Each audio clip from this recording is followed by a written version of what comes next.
श्रीमद् भगवद गीता के पहले अध्याय का महात्म्य अत्यंत दिव्य और प्रभावशाली है।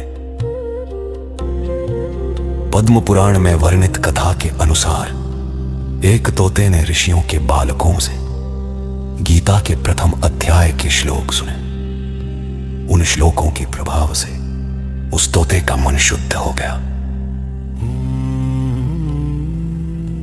वो तोता चोर द्वारा चुराया गया और एक वेश्या को बेच दिया गया।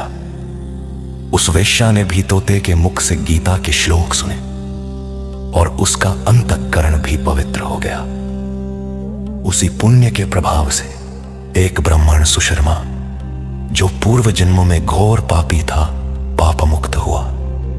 इस प्रकार एक तोता, एक वेश्या और एक ब्राह्मण, तीनों ने गीता के प्रथम अध्याय के श्रवण और अभ्यास से भवसागर को पार किया।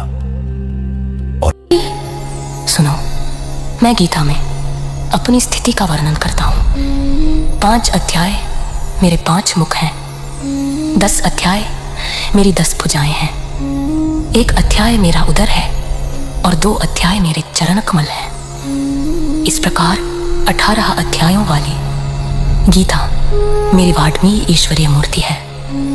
केवल इसका ज्ञान ही महान पातकों का नाश करने वाला है। जो उत्तम बुद्धि वाला पुरुष गीता के 1 अध्याय का या आधे अध्याय का या 1 आधे अथवा चौथाई श्लोक का भी प्रतिदिन अभ्यास करता है, वह सुशर्मा के समान मुक्त हो जाता है। तब माता लक्ष्मी ने पूछा, हे देव, यह सुशर्मा कौन था, किस जाति का था और किस कारण उसकी मुक्ति हुई?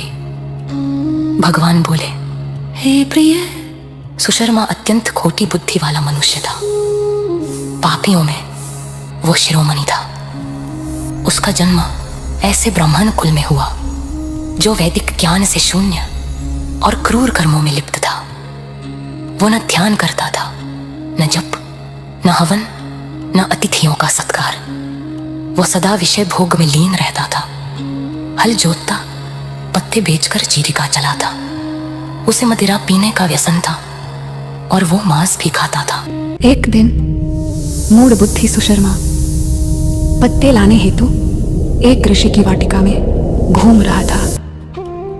उसी समय काल रूपधारी काले सांप ने उसे डंस लिया और सुशर्मा की मृत्यु हो गई।